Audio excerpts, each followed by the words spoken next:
Matt, it's great to be here. Thanks for inviting me. This is the DRG Digital Manhattan Research Gang up at DTC National 2018 in Boston, Massachusetts.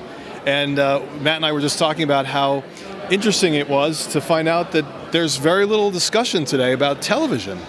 In fact, I would say the only discussion I remember of television was about addressable television.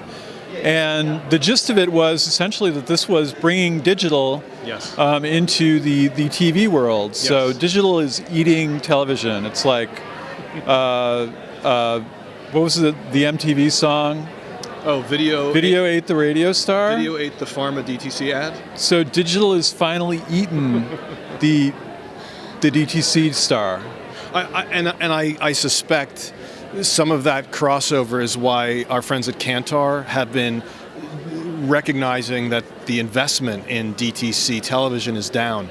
Maybe it's not down fully. Maybe some of it has kind of morphed and changed and become this digital, video-oriented kind of melange of advertising. And one thing that I wanted to point out, which I think was really interesting on the topic of video and TV. So this is actually from my presentation earlier today on reaching the connected patients.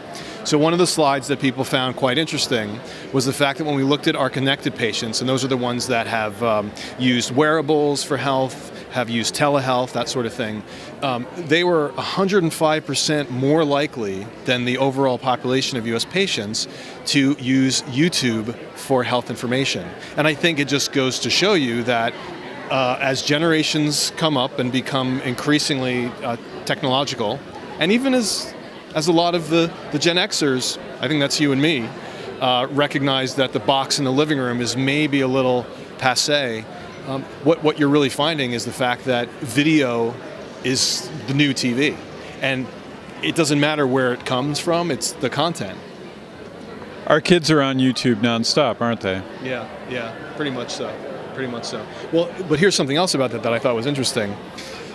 So one of the places that you would expect to see some of these more connected patients, these technological folks who are using telehealth, who are using Alexa and Siri to ask health questions. So the top 4 social networks, according to Manhattan Research data, that they use: Facebook, not a surprise; Twitter, probably not a surprise either; Instagram, of course, and then Google+. Google what now?